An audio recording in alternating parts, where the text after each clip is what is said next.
Muy buenas tardes, tengan todos. El día de hoy tenemos el placer de contar con la profesora Natalie Hoyos Rodríguez, quien es además de profesora y consultora de la Universidad de AFIT, nuestra universidad hermana, con la cual estamos impartiendo más de 4 programas el próximo año.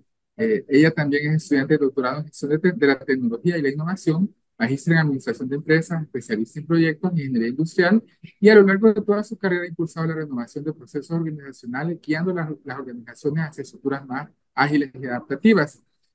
Natalie en esta ocasión nos va a hablar del rol que tiene la transformación digital estratégica en potenciando proyectos con capacidades dinámicas y el uso de la inteligencia artificial. Cabe recalcar que para nosotros es un gran placer tenerla por acá, Natalie. Para nosotros también será un placer escuchar toda su ponencia, así que le cedemos los micrófonos. Super José, muchísimas gracias. Buenas tardes a todos. Vamos a arrancar por aquí. Voy a comenzar a proyectar. Bueno, como les contaba José, somos universidad hermana, somos la Universidad de AFIT. Vengo en nombre de la Universidad de AFIT a contarles un poquito de esta historia. José ya me presentó, ya dijo quién soy yo. Voy a arrancar un poquito por una presentación más no de mi perfil, sino de mi trayectoria y lo que me ha traído hasta aquí para contarles esta historia.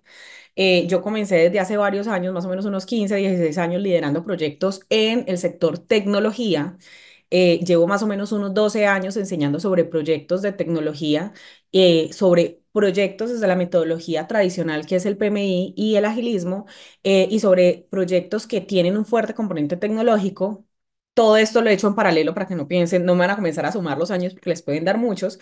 Digamos que ha sido un trabajo en paralelo. Llevo más o menos unos 10 años con áreas de empresas, construyendo, co-construyendo con las empresas sus áreas de tecnología, dándoles como unos cambios importantes a lo que hace esta área para que entiendan que así como tienen una labor muy operativa en muchas organizaciones, también tienen una misión que es táctica e incluso estratégica. Durante más o menos unos 9, 10 años también he dirigido oficinas de proyectos que se encargan de proyectos estratégicos en las organizaciones, sectores como por ejemplo tecnología, educación, construcción, moda, servicios. En este momento trabajo en universidad, pero también trabajo en otro tipo de proyectos de impacto nacional, eh, públicos y privados. He trabajado en transformación digital muy de cerca y es parte de lo que les vengo a contar en esta historia, y llevo más o menos unos 7 años tratando de vincular la estrategia con la transformación digital y recalcando la importancia de los proyectos en toda esta historia. Alineado con mi experiencia, he buscado como crecer profesionalmente en estudios que realmente generen valor e impacto para que yo pueda seguir transformando organizaciones. Entonces estoy haciendo ahora mi doctorado en gestión de la tecnología y la innovación, que tal vez en medio de este discurso les cuento un poquito de qué se trata mi tesis. Dejo mi LinkedIn por si me quieren contactar. Creo fielmente que vinimos al mundo a ayudar a los demás. Si en algún momento los puedo ayudar, usted me escribe, profe, la escuché en un webinar en la Universidad de Zamorano y con muchísimo gusto seguramente le responderé. Me demoro un poquito, pero respondo. Entonces vamos a arrancar la historia. Como decía ahorita José, esta historia se trata de transformación digital estratégica. Lo que busco con esta historia es que entendamos cómo se potencian proyectos con capacidades dinámicas y el uso de inteligencia artificial. Voy a explicar un poquito qué es eso de capacidades dinámicas. Voy a explicar un poquito de inteligencia artificial. Todo va a ser en alto nivel por cuestiones de tiempo, pero la idea es que entendamos que todos estos temas que vamos a hablar aquí van a tener un gran nivel de profundidad. Entonces, ahí va mi spoiler alert. Este masterclass o este webinar tiene como propósito dejarlos provocados para investigar más, para preguntar más, para estudiar más y para aprender más. Un país más aprendido es un país más productivo, y un país más productivo es un país más rico. Tenemos que arrancar por la importancia de aprender, de estudiar, de investigar, de explorar, porque al final eso es lo que nos va a ayudar a nosotros a ser mucho más competitivos, no solo en nuestro país, sino en Latinoamérica y en el mundo. Y aquí vamos a hablar de algunas de esas, no quiero decir barreras, pero sí quiero decir de esas oportunidades que tenemos como país y como Latinoamérica, combinando todos estos temas que ya están desarrollados en muchas partes para nosotros también poder ser mucho más competitivos y mucho más estratégicos a nivel organizacional y en el mundo. Cada tema que vamos a hablar aquí va a tener muchísima literatura detrás, va a tener muchas historias más que contar, va a tener mucho más que investigar. Cada tema podría ser incluso un curso completo. Mi misión aquí no es darles cátedra, una clase súper larga en la que vamos a ver temas a profundidad, sino dejarlos, como lo digo, provocados, con unos conceptos que sean muy claros y darles pistas del mejor camino a seguir. Sobre todo a mí me gusta mucho que mis discursos sean en clave de, venga, esto es un mito y esto es la realidad. Entonces voy a tratar de confrontar un poco lo que nosotros escuchamos y entendemos de algunos términos versus lo que realmente son y para qué nos pueden servir. Voy a arrancar por un contexto. ¿En dónde estamos? ¿Qué está pasando con nosotros en el mundo? ¿Qué es eso de transformación digital y realmente cuál es el llamado que tenemos nosotros como Latinoamérica, como el mundo y un concepto que aunque muchos de ustedes han escuchado, para otros es nuevo, el sur global? ¿Qué significa estar en el sur global y cuáles son los retos que tenemos como Latinoamérica y como sur global? Entonces, el contexto arranca por lo más básico, la revolución industrial. Ahora escuchamos mucho en el sector real términos como futuros, futuros de la educación, futuros del trabajo, futuros de diferentes ámbitos sobre lo que nosotros avisoramos que puede llegar a pasar.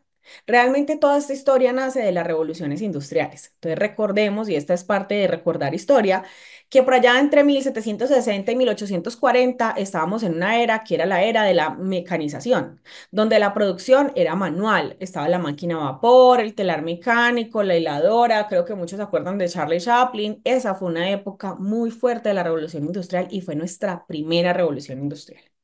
Después llegó la segunda revolución industrial, que nos trajo la electricidad. Y esta ya trajo consigo unas revoluciones tecnológicas importantes y sobre todo nos trajo inventos que aún utilizamos y son muy útiles para la humanidad, como el bombillo. Por ejemplo, la producción del acero, el automóvil, y todo esto fue lo que nos dejó la segunda revolución industrial. De ahí pasamos a una tercera, y quiero que vean algo, los tiempos se han ido acortando. Cada vez es más corto el tiempo entre una revolución y otra. Y más adelante vamos a entrar en detalle un poquito de estos tiempos y qué retos nos traen.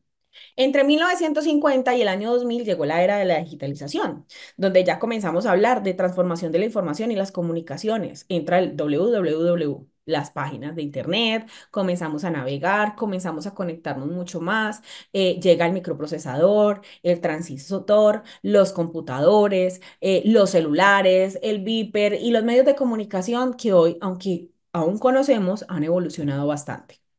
Y por último, más o menos del año 2000 hacia acá, entramos a la era de la conectividad. Y esta es la cuarta revolución industrial, la era de los futuros posibles, donde ya hablamos de la industria 4.0, donde comenzamos a hablar de la fusión de tecnologías entre lo físico, lo digital e incluso lo biológico. Se comienzan a hablar, por ejemplo, de términos como nanotecnología, neurotecnología, todo el tema de biotecnología y comienzan a aparecer muchos términos donde comenzamos a encontrar soluciones. Y algo que es muy importante de la industria 4.0 o la cuarta revolución industrial es la búsqueda de estar interconectados con dispositivos como por ejemplo el IoT, eh, el viaje y el tránsito rápido de los datos y la información a través de sistemas. Algo que busca esa cuarta revolución industrial es esa interconexión, que todo lo que nosotros tenemos acceso o podemos utilizar se conecte con otros dispositivos para poder realmente automatizar muchos procesos que podían ser muy manuales. Hoy, por ejemplo, muchos de nosotros vemos el reflejo de esa cuarta revolución industrial en las casas que tienen domótica, donde está Alexa o Siri, le pedimos que abra la puerta, que coloque las alarmas, que apague los bombillos y esa interconexión, cuando la logremos hacer a nivel global, vamos a poder decir que en realidad todos en el mundo entramos a esa cuarta revolución industrial. Ojo que aquí aparecen muchas barreras y muchos retos, temas políticos, temas sociales, temas culturales, temas de infraestructura, que realmente nos hacen cuestionar en qué momento de la revolución industrial estamos, si estamos en la 4.0 o todavía estamos un poco antes. Entonces voy a hablar de un caso muy de nosotros en Colombia. Nosotros en algunos departamentos o algunas zonas del país aún nos encontramos incluso en la punto 2, revolución 2.0, la era de la electrificación. En algunas zonas del país y de Latinoamérica ni siquiera tenemos electricidad. Entonces, hablar en general en que estamos en el mundo en una era es un reto y es algo que nos invita a nosotros cómo podemos solucionar esas brechas que nos encontramos hoy en el mundo desde nuestro conocimiento y nuestras capacidades. Haciendo una conexión con esta revolución industrial, quiero también contarles un poquito de la historia de la transformación digital.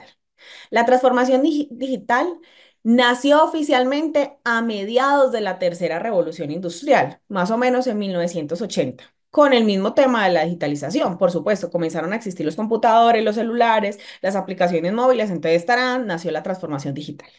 La digitalización ya nos habla de computadores personales, sistemas de gestión de información, entonces comenzó a aparecer el ERP, el CRM y muchos otros sistemas que utilizamos desde las empresas para poder sistematizar la información, comenzando desde lo más básico, digitalizando, transcribiendo. Entonces dejan de existir un poco los archivos físicos y comienzan a existir los archivos más digitales, después comenzamos a hablar de la nube y otros componentes que comienzan a aparecer más o menos en 1990, cuando llega el Internet con mucha fuerza y crea realmente esa conectividad de la información. Entonces ya hay presencia en línea, gracias a eso estamos en esta reunión o en esta historia totalmente online. Comienza a aparecer una colaboración mucho más cercana, incluso entre diferentes países, con diferentes zonas del mundo. Podemos facilitar mucho más esa comunicación y ese acceso a los mercados.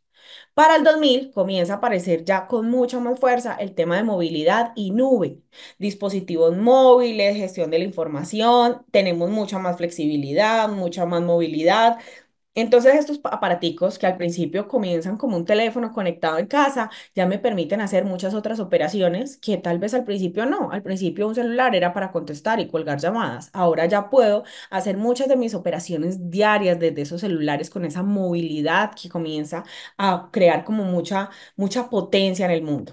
En el 2010 ya comenzamos a hablar de la inteligencia artificial y automatización. Y viene un término que ha cambiado la historia de la humanidad, el tema de Big Data, analítica.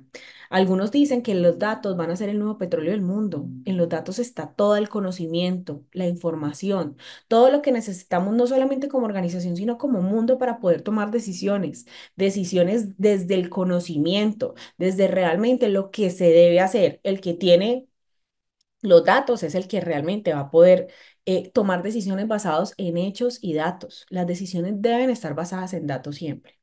Lo que no se puede medir, no se puede controlar. Entonces aquí es donde entra con mucha fuerza ese viaje de esos datos a través de esta conexión para poder darnos información para tomar decisiones estratégicas y decisiones en tiempo real.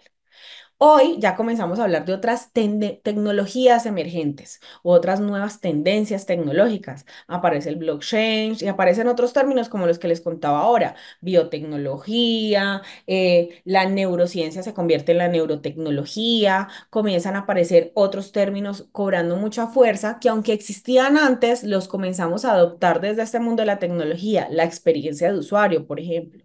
Y aparecen unos retos anidados a esto, por ejemplo, la seguridad. ¿Cómo manejamos la seguridad de una forma mucho más eficiente a partir de esta nueva exposición que nosotros estamos creando?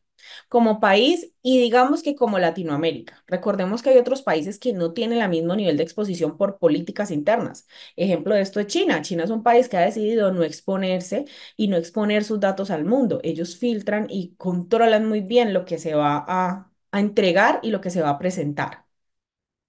Todas estas eras de transformación digital se relacionan directamente con la revolución industrial y ambas van a presentar periodos de cambio significativo. Algo con lo que quiero que nos vayamos. Hoy, la obsolescencia tecnológica está más o menos marcada a unos 3 años. Lo que quiere decir es que cada uno de estos nuevos desarrollos van migrando y van evolucionando muy rápidamente. Seguramente mientras yo les cuento este discurso, habrá nuevos desarrollos que comienzan a cobrar muchísimo poder o estos desarrollos comienzan a tener nuevos usos. Ayer veía una noticia en que en Rusia ya tienen una inteligencia artificial, pero un robot con inteligencia artificial atendiendo, por ejemplo, en la estación del metro. Y son países que ya comienzan a probar esto, a de pronto no eliminar, sino suplir cargos muy operativos para darnos a nosotros una posición de una humanidad mucho más aumentada o inteligente a partir del uso de estas herramientas. Pero también quiero hacer un llamado a la conciencia. Todos en el mundo no estamos en el mismo punto. Todos en el mundo no estamos en el mismo punto de la revolución industrial o en el mismo punto de la transformación digital. Es más, muchos de nosotros estamos en un privilegio de trabajar en organizaciones que tienen grandes desarrollos alrededor de este tema. Pero no más en Colombia se calcula que aproximadamente el 70% de las empresas no tienen acceso a la tecnología o el acceso que deberían y podrían tener. Entonces, aunque esto es un reto que puede sonar preocupante, es una gran oportunidad para nosotros, que conocemos y podemos crear soluciones a partir de esto para estas empresas, para que comencemos a madurar alrededor de estos temas, tanto de proyectos como de transformación digital y de tecnología.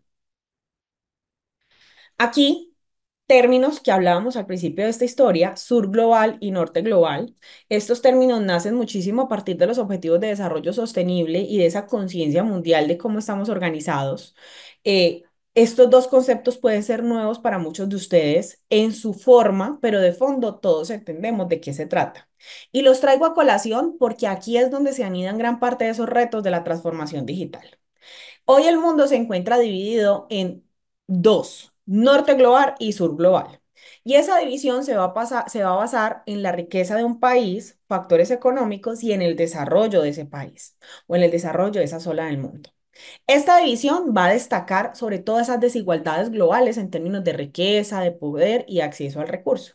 En el mapa que ven al fondo, la zona roja es lo que nosotros denominamos sur global, que antes se llamaba países en vías de desarrollo o tercer mundo. Ese nombre ha cambiado por sur global.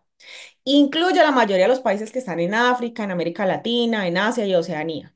Y lo que caracteriza a estos países es que tienen un ingreso más bajo o menor que los del norte global, que ya vamos a hablar de ellos, tienen menor desarrollo tecnológico, tienen una industrialización mucho más limitada y tienen mayores niveles de pobreza. Desafíos. Falta de infraestructura, desde lo más básico, desde la parte de electricidad, acceso limitado a la educación y a la salud y mayor vulnerabilidad a los impactos del cambio climático. Ojo, esto se traduce en que nuestras necesidades en el sur global a veces no son las necesidades del resto del mundo, de aquellos que se denominan o que se autodeclaran en la cuarta revolución industrial. Nosotros tenemos unos retos muy fuertes a nivel de educación, a nivel de salud, a nivel de economía en sí, para poder desarrollarnos desde los medios de transporte, los temas eléctricos, los temas de infraestructura, antes de comenzar a pensar en, venga, ¿cómo me monto en toda esta historia de transformación digital en su último nivel? Sin embargo, estos desarrollos ya existen y son cosas que podemos traer y adaptar. Y ese verbo quiero que se resalte, adaptar. ¿Cómo hacemos nosotros para traer de otros países, de otras zonas del mundo, desarrollos que ya existen, pero personalizándolos a nuestras propias necesidades de país, de empresa, de cultura? Lo más importante para poder adoptar la tecnología es entender qué necesito yo y cómo lo valoro. Esa adopción puede ser de los procesos más complejos, pero es de los más relevantes, porque la tecnología per se no va a hacer que la gente la use, que la aproveche y que realmente traiga los beneficios con la que fue creada. Ahora, vamos a pasar al norte global. En el mapa de fondo, las zonas azules. El norte global se refiere a los países altamente desarrollados y económicamente más avanzados. Incluye América del Norte, Europa Occidental, Asia Oriental, Japón, Corea del Sur entró hace no mucho a este norte global. Es un caso de estudio muy interesante para que quiera seguir explorando sobre Corea del Sur y cómo se dividen las Coreas y cómo Corea del Sur llega a otro nivel y a pertenecer a este norte global más o menos en unos 60 años, Australia y Nueva Zelanda. ¿Qué representa a estos países del norte global? Altos niveles de industrialización, economías diversificadas, robustas infraestructuras, mayores ingresos per cápita, un sistema de salud y educación muy bien establecidos. Ojo, la educación es lo que hace estos países más ricos, más productivos y más competitivos, desempeñan un papel predominante en la economía global y hoy son los principales innovadores en tecnología. Son los que están mejor equipados para enfrentar esos desafíos globales, como el cambio climático, como los futuros del trabajo, como los futuros de la educación. Hoy ellos ya tienen resueltas muchas cosas que nosotros apenas vamos a comenzar a resolver. Entonces, estos países para nosotros son importantes porque son un caso de estudio de cómo cogemos esta información y la adaptamos a nuestras necesidades, porque aquí lo que tenemos son oportunidades para poder trabajar. Ahora, voy a contarles algo que es muy de nosotros. ¿Cómo va Colombia? En Colombia, y aquí invito a que cada uno desde sus países evalúe estas situaciones, ha hecho unas declaraciones alrededor de temas políticos, gobierno, desde hace un buen tiempo. Nosotros estamos haciendo una apuesta muy grande desde una agenda que llamamos la Agenda de Transformación Digital con implementación de políticas y programas nacionales. Y ahí nacen, por ejemplo, programas como Misión TIC 2022, que comienza a trabajar en formar programadores y transformación en digital en las empresas. Está todo el Ministerio de Educación trabajando en el tema de adopción de tecnologías digitales o más bien apoyando a las empresas para que trabajen en esto. Hoy algunas cifras que tenemos declaradas es que el 77% de las empresas colombianas han acelerado su proceso de transformación digital a partir del COVID. Esto es algo que a nivel mundial se vio, cómo nos aceleramos en muchos temas que para nosotros eran un poco relegados a partir de la pandemia y la mayoría de las empresas, podría decir que no solo en Colombia, sino en Latinoamérica, están invirtiendo en computación en la nube, en ciberseguridad, en herramientas de colaboración digital. Hoy todos nos interesa muchísimo el tema de inteligencia artificial y otras tecnologías emergentes. Las empresas hoy están invirtiendo mucho más en esas tecnologías. Internet de las cosas, blockchain, inteligencia artificial. Y hay estudios en Colombia que hablan sobre cómo las empresas están explotando o implementando soluciones basadas en la inteligencia artificial. Y aquí voy a hacer una invitación, no le tengamos miedo a la inteligencia artificial. La inteligencia artificial lo que ayuda es a hacer una humanidad aumentada, como dice un profe mío, aquí parafraseo a mi profesor Omar, el que habla de esa humanidad aumentada a partir del buen uso de esa inteligencia artificial. La inteligencia artificial se tiene que ver como un apoyo, se tiene que ver como un respaldo, se tiene que ver como una herramienta más allá de cualquier tipo de competencia que pueda crearnos a nosotros. Ya dado ese contexto general de dónde estamos, el mundo, la historia, cómo llegamos hasta aquí, por qué estamos contando este discurso e invitarlos a cada uno a buscar sus propias cifras para hacer sus propias evaluaciones, voy a contarles un poquito ya más a nivel organizacional cómo se relaciona la estrategia con esta historia de la transformación digital. Porque algo que me he encontrado en mi experiencia como consultora principalmente es que para muchas organizaciones la transformación digital hace parte del área de tecnología y es responsabilidad de un área que para muchas organizaciones ni siquiera es un área del core. Y aquí la gran invitación es cambiemos esa forma de pensar. La transformación digital no se puede ver como responsabilidad de TI. No se puede ver como responsabilidad de los que lideran el área de tecnología, porque realmente lo que necesita la transformación digital para poder ser potente y funcionar es esa visión estratégica. Es cómo esa estrategia la vincula y la aprovecha, porque al final la transformación digital ni siquiera es un proyecto, es un programa, es decir, un conjunto de proyectos que traen unos beneficios a la organización, pero unos beneficios que tienen que estar sí o sí alineados con la estrategia, con dónde nos imaginamos, qué queremos, cuál es nuestro propio futuro como organización. Y aquí traigo algunas definiciones para que las tengamos en el radar. A mí me gustan las definiciones de autor, aunque desde el sector real no son muy populares. Como académica me parece que me dan unas buenas bases para poder hablar lo que voy a hablar, porque alguien ya hace mucho tiempo estudió esto y dio unas definiciones que son muy asertivas. Entonces, ¿qué es transformación digital? Que eso también existe en mitos, realidades, mejor dicho, todo lo que ustedes imaginen. Yo le puedo preguntar a 100 personas qué es transformación digital y muchos me van a decir cosas muy distintas, pero para que nosotros aquí quedemos con el concepto muy bien arraigado. Transformación digital es el uso de la tecnología para cambiar radicalmente el desempeño y el alcance de la empresa estratégico. La transformación digital es la realineación o nueva inversión de tecnología y modelos de negocio para competir de manera más efectiva en una economía digital en cambio constante. Y ojo, economía digital estamos todos. Vuelve y es estratégico. La transformación digital implica esa adopción de tecnología digital y aprovecharla ¿para qué? Para mejorar la eficiencia, crear valor para el cliente y transformar modelos de negocio. Miren que todas las definiciones no hablan de el área de TI, de soportar el proceso, no, es estratégico. Y otra definición que me gusta mucho es la transformación digital. Se refiere a ese uso de tecnologías digitales para crear nuevos o modificar los existentes procesos de negocio, cultura y experiencia del cliente. ¿Para qué? Para poner de primerito ese cliente y poder cumplir con esos requisitos de negocio y de mercado. Miren que son diferentes definiciones que nos llevan a lo mismo. La transformación digital no es un problema del área de tecnología. Que el área de tecnología tiene que estar involucrado, por supuesto, pero no es responsabilidad de tecnología. la transformación digital es responsabilidad de aquel que lidera la estrategia.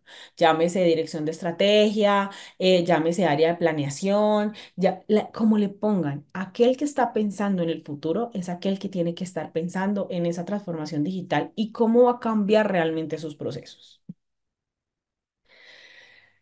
¿Por qué hablar de estrategia en relación con la transformación digital? Creo que ya fui lo suficientemente específica, pero quiero que también nos traigamos la definición de estrategia.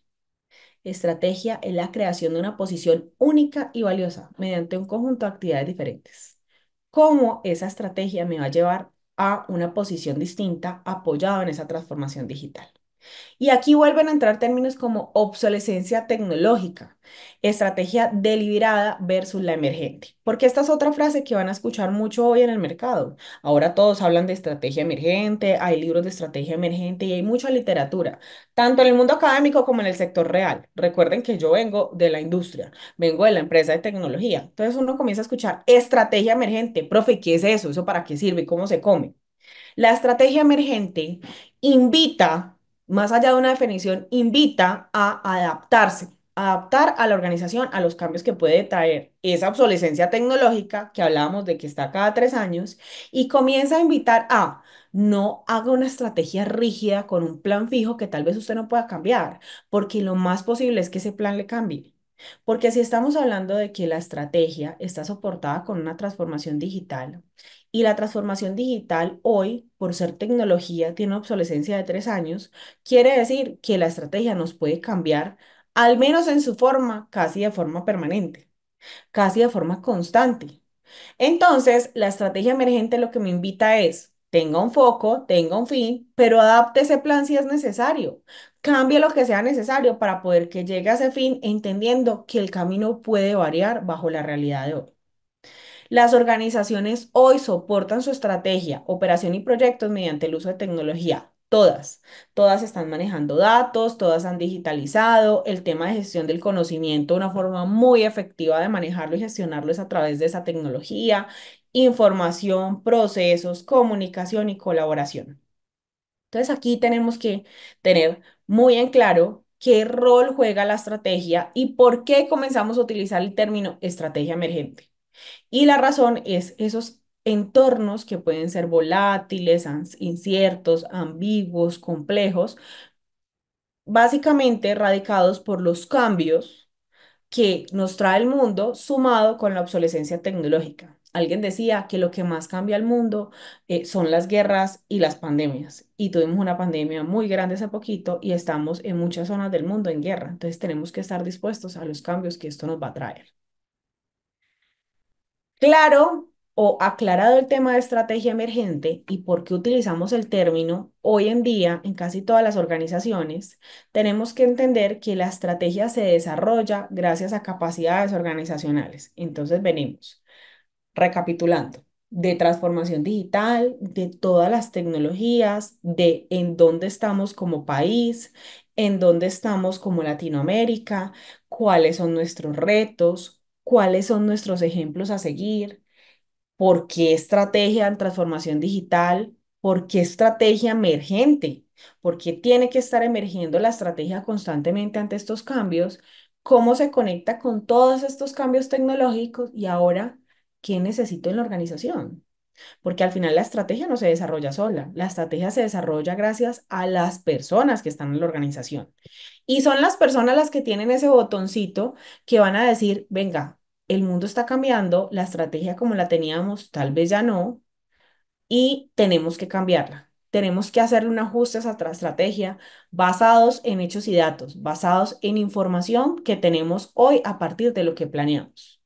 Entonces, hablando ya de capacidades organizacionales, que son al final los que lideran esta estrategia, vamos a hablar de un término que es súper importante. Y como les decía al principio, cada uno de estos términos podría ser una cátedra completa en la que yo les podría contar muchas historias a ustedes.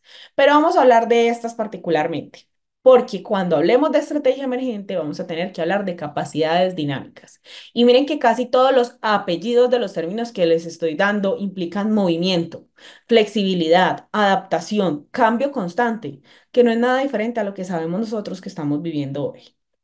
Entonces, ¿Qué son capacidades dinámicas? Son esa habilidad de la organización para integrar, construir y reconfigurar esas competencias que hoy tiene la organización con las que cuenta y esas competencias externas que también puede identificar para enfrentar los mismos entornos cambiantes. Es decir, nosotros necesitamos un sí o sí capacidades dinámicas para poder que la estrategia realmente sea emergente y para poder realmente hablar de esta transformación digital que tanto necesitan las organizaciones hoy. ¿Cuáles son los componentes de esas capacidades dinámicas?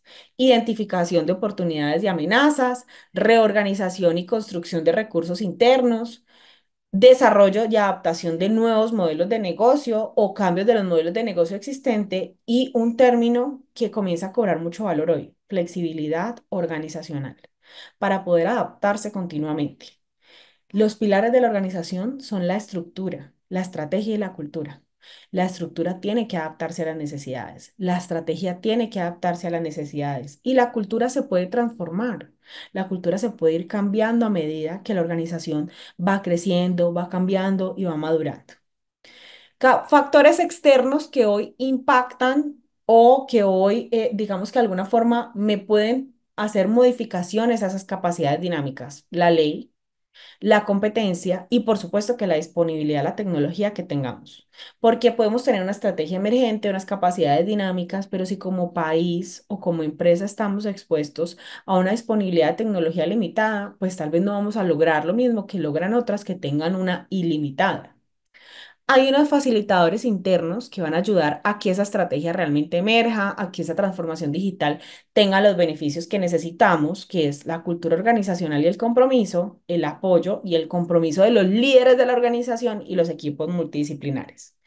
Y barreras internas aparece el contra de esto, nuestro villano de la película, la resistencia al cambio, porque todos hemos enfrentado situaciones en las que hacemos transformaciones digital que son muy interesantes, pero nadie las usa, o vamos no a transformación digital, vamos a hablar de implementación de desarrollos de soluciones, de plataformas, de apps, en los que uno dice, pero esto funciona súper bien, pero nadie lo usa. Entonces, al final del ejercicio, cero beneficio.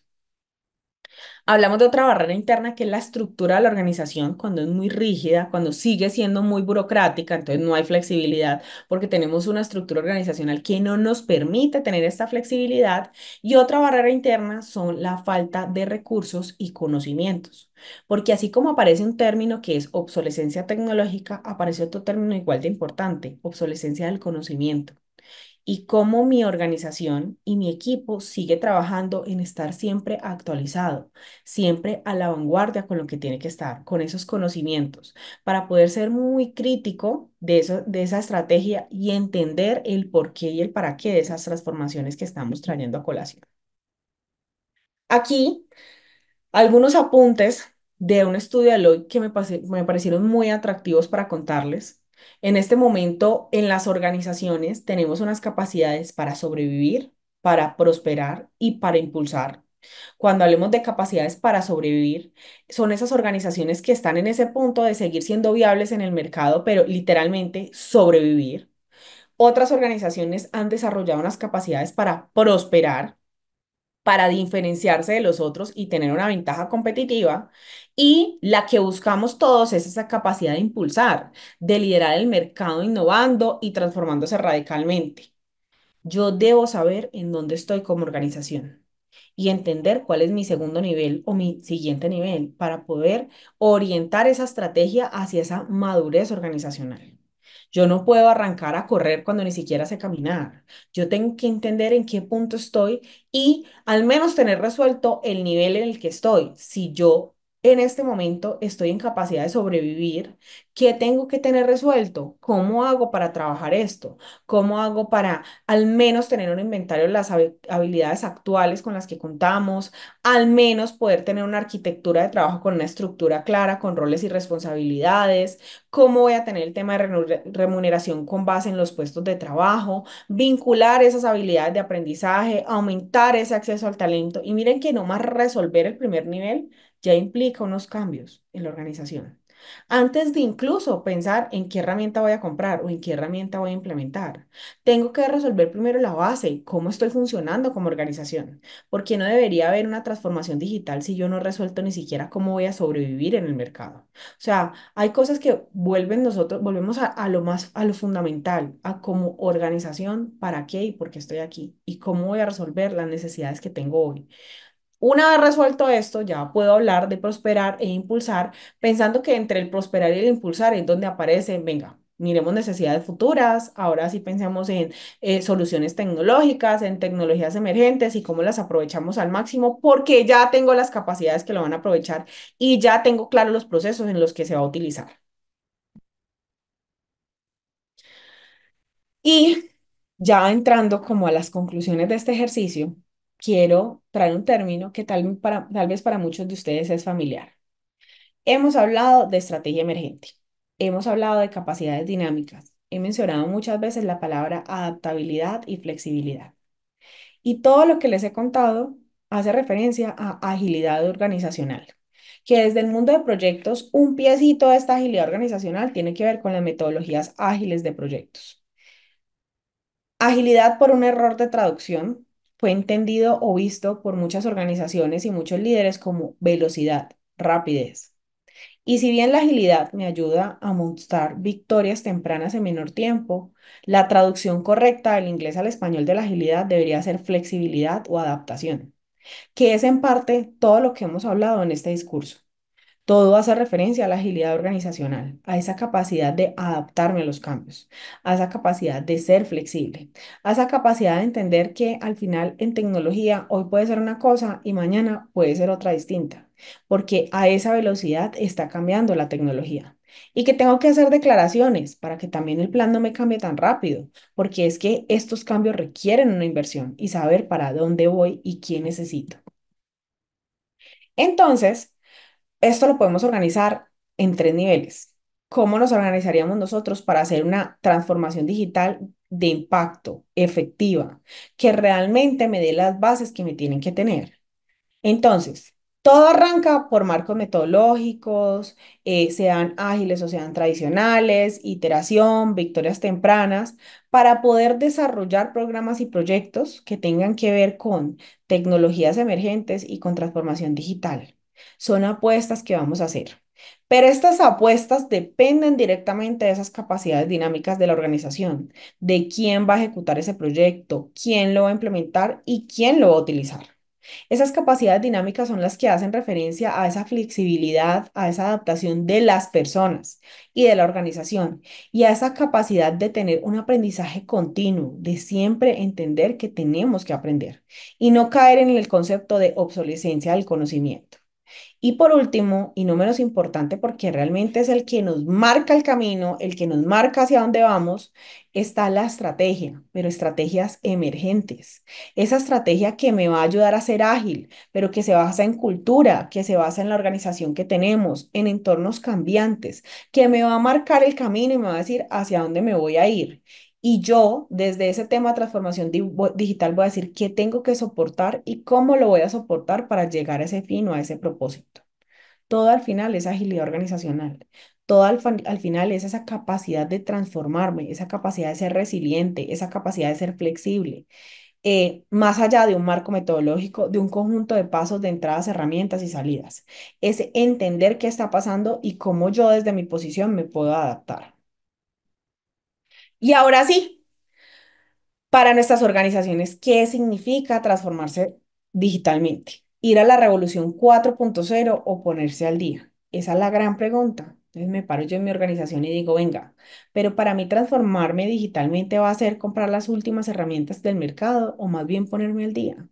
Ponerme al día con cosas muy básicas como digitalizar la información, tener un registro completo, definir unos flujos de trabajo, definir un proceso, definir roles y responsabilidades, definir de ese ecosistema digital que posiblemente todos tengan, cuál aplicaciones vamos a utilizar, hacer declaraciones de gobierno, en dónde nos vamos a montar y después sí pensar, venga, ahora sí, estoy listo para mejorar lo que ya tengo. Pero el primer paso básico siempre es hacer, pongámonos al día. ¿Al día con qué? Con esas revoluciones, con esa transformación digital. No tenemos que pasar de nada a todo. Hay un tránsito, una madurez que es necesaria, no solamente para la organización, sino para las personas que transitan en ella. Y vuelvo otra vez a nuestro análisis de Deloitte. ¿Qué beneficios espera una organización de esa transformación digital? Automatizar, claro. Colaborar, definir mediciones, analizar datos para analizar comportamientos, mejorar la experiencia del usuario, abordar riesgos en conjunto, humanos y tecnología, lograr el propósito de la organización, oportunidades de desarrollo, decisiones para mejorar el desempeño, bienestar, compromiso y sostenibilidad. En este orden, muchachos. Comenzando por lo más básico, con automatizar, colaborar, definir mediciones. Es más, habría un paso antes de esto, el proceso. ¿Qué voy a hacer? ¿Para qué lo voy a hacer? ¿Qué es crítico para mi organización? ¿En dónde voy a generar el mayor esfuerzo? ¿Por dónde voy a arrancar? Si arranco por solución de procesos muy operativos, corro el riesgo a que cuando este proyecto crezca o cuando estas soluciones crezcan, eso que invertí se pierda, porque puede ser que esa transformación de ese proceso más crítico o más relevante en la organización subsuma o de alguna forma suprima ese proceso que yo automaticé. Entonces, miren que cada apuesta tiene que ser una apuesta pensada, una apuesta alineada en ese futuro que yo quiero, para poder llegar a liderar un mercado de innovación y transformarnos radicalmente. Aquí, cómo transformarse digitalmente. Entonces, aquí como paso a paso básico, la transformación es un programa y se mide por beneficios. Un programa que tiene muchos proyectos. Aquí traigo algunos a colación. Migración a la nube, desarrollo de aplicaciones de software o desarrollo de aplicaciones web, ciberseguridad, Internet de las cosas, todo el tema de marketing digital, el ERP, el CRM, el WMS, si tienen alguna, si son empresas de retail o son empresas de producción, automatización de procesos, el tema de analítica de datos, desde la analítica descriptiva hasta la prescriptiva con el tema de Big Data, si lo necesito y si es pertinente, algoritmos para la toma de decisiones con inteligencia artificial, como Machine Learning, algunos de ustedes pueden tener otras soluciones distintas, integración con ese sistema del conocimiento, y miren que cada uno es un proyecto y usted puede tener muchos otros. Entonces, transformarse digitalmente implica el desarrollo de cada uno de estos proyectos, pero pensándolos desde el inicio en clave de programa y cuáles son los beneficios que me va a traer desarrollar todos estos proyectos o qué beneficios espero yo de esta transformación digital. Y ojo con esto, muchas veces la transformación digital va de la mano de la transformación organizacional. La mayoría de las veces, por no decir que siempre. ¿Por qué? Porque la forma como me transformo organizacionalmente se soporta en esa transformación digital. O sea que primero tengo que tener claras las declaraciones estratégicas antes de alguna forma, declarar esos beneficios de lo que espero la transformación digital. Profe, ¿cómo así? Entonces, si no tengo clara la estrategia, mi futuro no puedo implementar un CRM. Sí, claro. El punto es que más adelante, cuando estemos hablando de los proyectos, ustedes sean capaces de agrupar, darle un sentido a esto, todo en un marco de proyectos. Entonces, ya hablando de la parte más operativa, ¿cuál es el paso a paso para transformarnos digitalmente? Primero, entender para qué, el propósito. ¿Cuáles son los beneficios que esperamos de esa transformación digital? Segundo, los datos. Siempre los datos. ¿Dónde están los datos? La calidad de los datos, cómo lo aseguro, desde lo más básico, desde la formación de las personas que están registrando los datos, que están trabajando con esos datos. Y en datos hablamos de completitud, de calidad, de confianza. Tercero, ¿cuáles son los procesos críticos? ¿Qué es crítico para el negocio? ¿Cómo está hoy y a dónde quiero llevar ese proceso? ¿Y a dónde lo quiero llevar pensando en esa parte de transformación digital? Despacio. Piensen que al final los procesos los desarrollan personas. O sea que no puedo pasar de nada a todo. Tengo que ir evolucionando. Tengo que crear soluciones intermedias. Algunos procesos seguirán siendo manuales, otros serán transitorios mientras logro montarme a la solución final, pero tengo que identificar los procesos críticos para saber qué y cómo va a cambiar. Cuarto, aprovechar lo que ya tenemos, inventario de aplicaciones y su uso. Eso es algo que muchas veces no se hace en la organización. Venga, retrospectiva, ¿qué aplicaciones tenemos hoy? Desde lo más básico, un inventario. ¿Cuántas aplicaciones tengo? ¿Para qué la uso y para qué sirve? Que son dos cosas diferentes, porque muchas veces tenemos un bus para transportar dos niños. Entonces, ¿cuál es realmente el uso que le estoy dando y cuáles son los beneficios que me podría dar? Y quinto, decidir hacer o comprar. Aquí yo no les puedo dar una posición. Cada uno toma su decisión dependiendo de sus necesidades, dependiendo de sus análisis. En algunas ocasiones, decidir comprar es muy viable, porque si ya existe, ¿para qué me lo voy a inventar? Pero algunas organizaciones tienen la decisión de voy a hacer un desarrollo, voy a hacer una solución. Y aquí les pongo una nota muy especial. Ojo, esa no es lo primero. Yo no salgo a cotizar herramientas, a hacer requerimientos, a pedir RFPs al mercado sin ni siquiera haber definido los puntos uno, 2, 3 y 4. No es salir corriendo a comprar software, es entender para qué lo estoy comprando, qué resuelve, si estoy listo para comprar ese software. Créanme que en muchas organizaciones he vivido esto como uno de los principales problemas. Tenemos el software, pero los datos para subirlos no están listos, o sea que no puedo comenzar a utilizarlo y pagando licencias y pagando todo lo que implica esto. Hay que entender que esto es un proceso de largo aliento, que no es algo que yo me voy a sentar y en 2 meses voy a hacer la transformación digital de la empresa. Puedo transformar programas, pueden transformar proyectos, pero se va a demorar. Va a tener un tiempo y hay que hacerlo bien hecho desde el inicio. Para poder hablar de programas y proyectos, tenemos que hablar de gestión de riesgos y de nuestra cultura latinoamericana. Lastimosamente, nosotros en Latinoamérica somos más reactivos que proactivos. Y para poder hablar de una transformación exitosa, hay que hablar de una buena gestión de riesgos. La primera, desde una vista de gestión del cambio, porque hay que modificar rutinas, hay que modificar la forma de hacer las cosas, hay que pelear con esa resistencia, la gente va a hacer resistirse a los cambios, no le va a gustar cómo hago para combatirlos. Un segundo punto es la gestión de los involucrados y las comunicaciones. Nosotros siempre tenemos un riesgo ambulante, cada uno entiende de formas diferentes, cada uno habla de formas diferentes.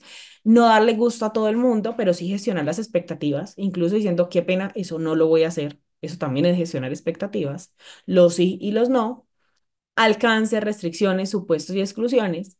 La gestión del conocimiento, que vista desde un riesgo, es lo que pasa hoy en muchas organizaciones, de que la información se queda en las personas y no en la misma empresa, y es importantísimo que la organización viva con esa información y sea de ella para que cuando las personas salgan haya una rotación o haya un cambio, no perdamos información vital para el proyecto y para la empresa.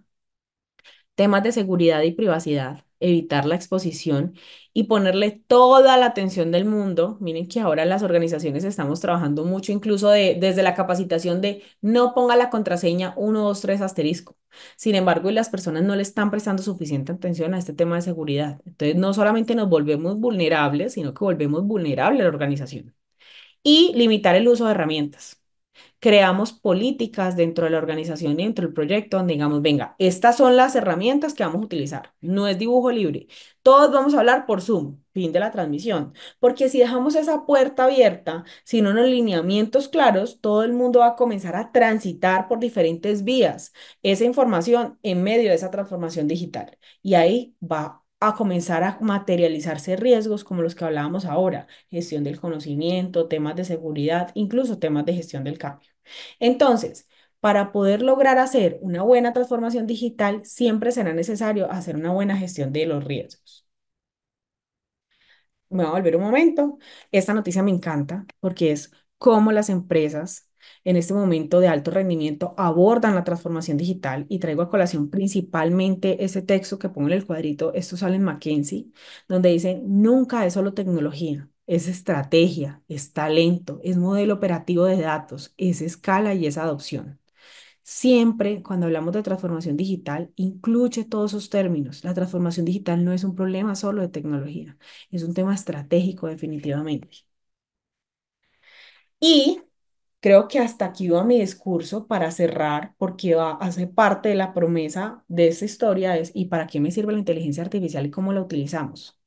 Aunque lo he parafraseado durante el discurso, quiero que la inteligencia artificial tanto en las organizaciones como en nuestros roles profesionales y personales, se vea como esa ayuda, esa humanidad aumentada, ese alto procesamiento de datos, esa capacidad de procesar altos datos, alta información, esa capacidad que tenemos nosotros para poder tener un asistente, un auxiliar, un analista con el que tal vez no contamos siempre. Y ojo, aquí la inteligente soy yo.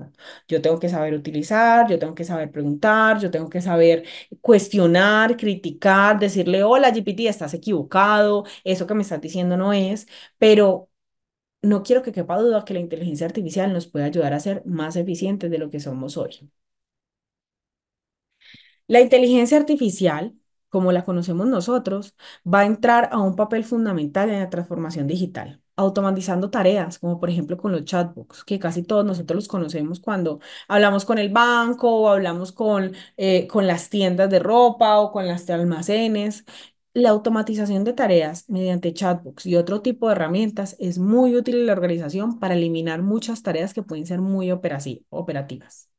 La inteligencia artificial es muy útil para la analítica de datos, no para el postmortem o para la analítica descriptiva en la que yo digo, ¿qué pasó? Es más, ni para la predictiva, para la prescriptiva, donde necesito soluciones, porque estamos todos sobrediagnosticados, pero ¿qué hacemos con esa problemática? La inteligencia artificial va a ayudar a la organización a tomar decisiones o al menos a diseñar caminos para que sean piloteados.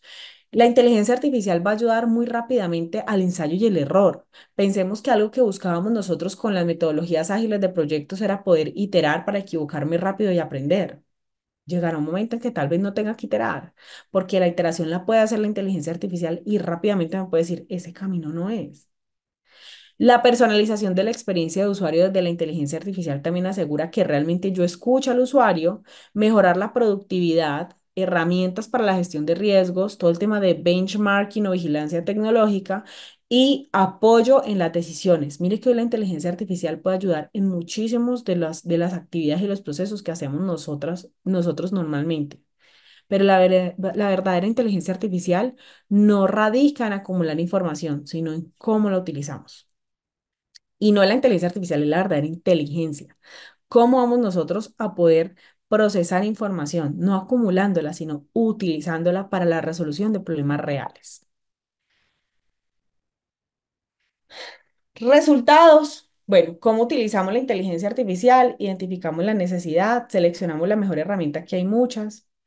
Implementamos, hacemos seguimiento y planes de mejora. Hoy yo sé que todos escuchan ChatGPT casi todo el tiempo porque es una de las más populares, pero está Llama, está Gemini, está Copilot. Hay muchas como que ayudan a hacer como referenciación y benchmarking como Lens. Hay muchas muchas herramientas de inteligencia artificial. De hecho, ustedes pueden googlear herramientas de inteligencia artificial y les dan un abanico de posibilidades. Es más, pregúntele al mismo ChatGPT. ChatGPT, dame nombre de herramientas de inteligencia artificial que me ayuden a hacer diapositivas, a analizar datos, y comienzan a aparecer muchísimas opciones de inteligencia artificial. Darles yo aquí un abanico de posibilidades, pues creo que ni siquiera se acordarían al final del ejercicio, pero es una consulta que ustedes pueden hacer y el mismo ChatGPT lo va a mandar donde la competencia porque es lo que está en este momento resonando en el mercado.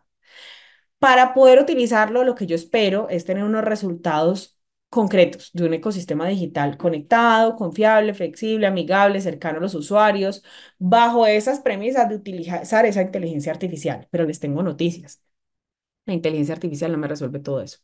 Siempre detrás de esto aún hay personas, personas que me van a ayudar a que realmente estemos conectados, a que la información realmente sea verídica y confiable, a que seamos flexibles, a que realmente tengamos una cara amable detrás de todo este tema. O sea, que la inteligencia artificial me ayuda, pero hoy en su capacidad no me resuelve cosas que tengo que resolver yo como la parte humana de esta inteligencia. Y aquí publicidad, pilas, inteligencia artificial no es la única tecnología emergente. Investiguemos cuáles otras hay, para qué me sirven, cómo las puedo utilizar, pero no arranque comprando soluciones, arranque revisando lo básico, revisando el paso a paso que les di hoy. ¿Qué es lo que necesito yo para poder tener una buena inteligencia artificial montada, pero desde la base, para tener un buen proceso, cuáles son mis procesos críticos, qué cambios culturales implica, cuáles van a ser mis apuestas a futuro, para poder que todo esto que implementemos funcione y funcione bien. Sobre todo, genere los beneficios que quiero que genere este tipo de soluciones. Señores, llegó el final. Me gustaría escucharlos, qué les gustaría compartir, qué reflexiones tienen, qué retrospectivas tienen, preguntas, dudas, inquietudes. Por aquí les dejo algunas referencias bibliográficas para aquellos que les gusta leer. Es más, tengo tanta información que les dejé parte uno y parte 2 y ahora les comparto las diapositivas para que ustedes sigan leyendo, sigan investigando. Seguramente habrán fuentes y bibliografía que la profe hoy no tiene al día porque esto se mueve todos los días, pero en general creo que hay bastante contenido para que puedan seguir explorando. Cada tema es un mundo completo que podemos explorar. Y muchas gracias por acompañarme en esta conversación, en esta historia, que espero que sea de mucha utilidad para ustedes. Gracias, Natalie. De verdad que fue muy, muy interesante tu ponencia. De verdad me trajo a colación varios elementos y vamos a tratar de resumirlos. No sin antes recordarles a las personas que, por favor, este es un evento que fue pregrabado por cuestiones de tiempo, pero necesitamos que cualquier duda dejen su correo de contacto para poder así responderle a sus preguntas. Yo tengo un caso y así vamos a tratar de resumir este ejercicio. La Universidad Zamorano lanzó una convocatoria para contratar a una persona que se llamaba director de transformación digital. Cuando tengas la oportunidad de ir a Zamorano, vas a ver que cuando se diseñó el programa, ¿verdad? En el 2000, hace mucho tiempo, empezó como una sola carrera, agronomía, pero luego se diversificó en cuatro carreras, atendiendo a las cuatro cadenas de valor, a la cadena de transformación, vamos a decir, perdón que me trae. Producción, transformación, venta y un eje transversal que es desarrollo, género y ese tipo de cosas. Ambiente. Entonces resulta que ahora se diseñaron, también Zamorano es muy conocido por el aprender haciendo. El estudiante tiene teoría en una jornada y va a módulos prácticos en la otra jornada. Entonces se diseñaron las cadenas de valor, la hortofrutícola, la láctea, la de carnes y la de hay otra por ahí que no me recuerdo ahora. Pero ponle que tenemos esas tres cadenas. La obligación de nosotros como academia es también mostrar al estudiante qué es lo que está, qué viene, cómo está, cómo ser eficiente. Entonces no pudimos encontrar a una persona para eso. Nadie se animó a ser el director de transformación digital en Zamorano hasta ahora. Entonces la pregunta es, atendiendo que sí es una viaje por un cambio de la estructura, un viaje por el cambio de cultura, un viaje por revisar nuestras capacidades ahora, cómo, a dónde vamos. Y sobre todo, a mí me gustó mucho la diapositiva donde aparece el paso 5 como el primero que nosotros hacemos casi siempre. Compro la herramienta y luego veo qué saco de ella. Entonces, ¿qué crees que debemos hacer como zamorano para entrar a este mundo? Sé que es muy poca información para la gran pregunta que te estoy haciendo, pero nos gustaría así ilustrar un poquito a la audiencia de qué podríamos hacer. ¿Qué fallamos? ¿Lanzamos? ¿Queremos? No sé si hay cambios estructurales, cambio en cultura, pero lanzamos esto como universidad. Ok, yo creo que hay un primer paso es entender que ese rol de ese director de transformación digital va a ser un cargo Suena muy estratégico. bonito. Bueno, no, y es que ahora yo te puedo contar la historia de los cargos. O sea, por ahí escucho mucho vicepresidente de BI. Y yo digo, ¿qué va a hacer ese pobre ser? Recoger datos. O sea, inicialmente tiene que ir a ver si los datos están bien o mal. En la transformación digital, yo creo que hay un ejercicio fundamental que es la vigilancia tecnológica. Hoy, la interconectividad nos permite y nos facilita la vida full, las herramientas de inteligencia artificial, porque yo ya no tengo que viajar como hacía antes a ver qué está pasando en el mundo, sino que conectada desde el lugar en el que estoy, comienzo a hacer esa exploración para ver a qué parte del mundo tengo que ir y qué me quiero traer. Hoy, donde hay más desarrollo de literatura, que a veces nosotros tal vez no le damos tanto valor a esto, como por ejemplo decir, no, voy a hacer una búsqueda en Scopus y todo el mundo me dice, Scopus, es que vas a hacer una tesis. Entonces ahí está parte de nuestros sesgos y desconocimientos. Aquí voy a hacer un paréntesis. Hay un libro que me encanta, Pensar rápido, pensar despacio de Kahneman, que nos explica la cantidad de sesgos que nos hemos inventado nosotros mismos. Entonces, no, Scopus que me muestra dónde hay más literatura, es decir, dónde hay más información escrita. En ese país, en esa universidad, en esa institución donde hay más información escrita, es realmente donde está mi referente para aprender.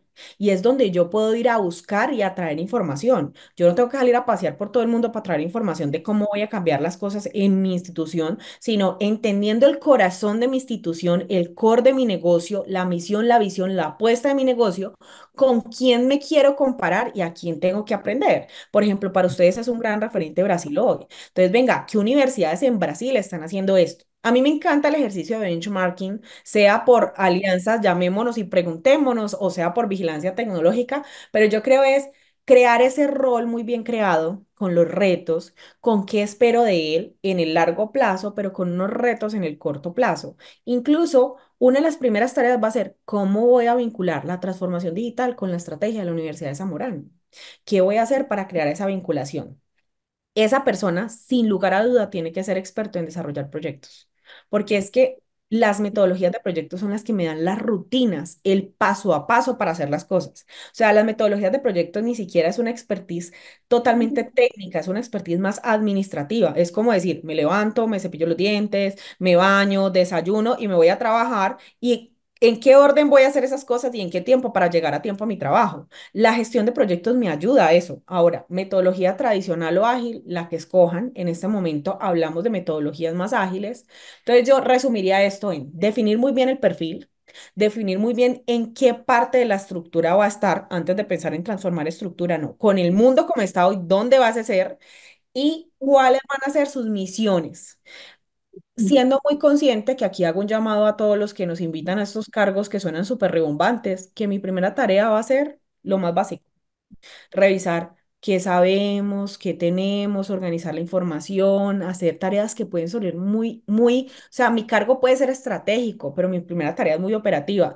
Voy a hacer el inventario de las aplicaciones, ¿cómo estoy hoy? Voy a hacer el inventario de los datos, qué datos tengo, dónde se recopilan, dónde los voy a recopilar. Posiblemente me toque volverme a la bola de fuego de qué procesos están hoy pintados y cuáles realmente se cumplen, cuáles son procesos críticos. Y si no están, pues me toca pintarlos, porque ¿cómo soporto los procesos críticos si ni siquiera sé cuáles son los críticos?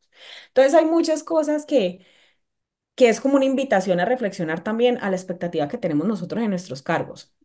Yo creo que hay muchas personas idóneas para hacer ese cargo, si son conscientes de que uno arranca haciendo, remangue la camisa y comience, mijo, a ver datos, a ver procesos, a ver lo básico para poder que eso funcione. Y aquí tengo que hacerle una pregunta que creo que va a terminar de ilustrar un poquito el ejercicio. ¿Qué pasa entonces con esta persona que contratamos con un puesto bonito, con un salario no tan malo, con un reto bien definido, pero que se topa con una estructura organizacional tradicional? ¿Qué pasa? ¿Qué tiene que hacer para avanzar? Porque recuerda que nuestras organizaciones y muchas de las cosas que heredamos a España y a toda la colonia El son esa rey. burocracia, ¿no? Sí, la Sí, burocracia. Yo tengo que venimos de la decirlo. cultura del rey. Sí, Entonces, ¿qué pasa total. entonces cuando me topo con una estructura de ese tipo? Yo voy a arrancar por decir, no pasa nada malo. Es que yo también tengo que entender la cultura y la estructura en la que estoy y adaptarme. Todos tenemos una curva de aprendizaje normal. Así yo sea experto en transformación digital con 50 años de experiencia, si entro en una organización, tengo que tener una curva de aprendizaje. La estructura puede llegar a ser no un stopper, pero sí un tema como que no me va a ayudar a ir tan rápido como quisiera, pero algo que tengo que hacer siempre es entender si la cabeza de la estructura está convencida de lo que yo estoy haciendo. Porque si esa cabeza de la estructura, ese líder está convencido que era uno de los puntos que tenía en la diapositiva, esto va a fluir y él me va a apoyar. La estructura al final pinta cómo nos organizamos como empresa, pero la estructura tiene que existir. La estructura al final es la que pinta cómo nos vamos a mover. Hoy está muy de moda en muchas organizaciones, sobre todo por el tema del agilismo, de hablar de estructuras líquidas o estructuras ágiles. Creo que el autor del tema de modernidad líquida no se imaginaba cómo íbamos a transformar, Latinoamérica. vamos a interpretar esto, pero la organización necesita una estructura, necesita una cabeza que mande, que mande a alguien aunque mande mal, decía el cuento. Entonces, es adaptarnos a esa estructura, entender cómo nos podemos mover, entender esas apuestas, entender esos tiempos y comprometer a la alta gerencia a que nosotros tenemos que tener unos tiempos y con base en eso vamos a hacer las apuestas, que pueden ser más o menos, porque es que si tengo una estructura un poco más plana, con unos consejos, unos comités que me apoyan y me ayuden a avanzar, seguramente en un año voy a tener mejores y más resultados. Si no, pues también puedo tener resultados, pero pues a una velocidad distinta. Y no nos vamos muy lejos, es que le damos muy duro a la empresa privada, pero es que el gobierno también funciona así en toda Latinoamérica. Y en el gobierno, por más de que yo quiera hacer maravillas en un año, si el que me tiene que apoyar o los que me tienen que apoyar y patrocinar no lo hacen, pues me va a demorar más, pero no quiere decir que no lo voy a lograr.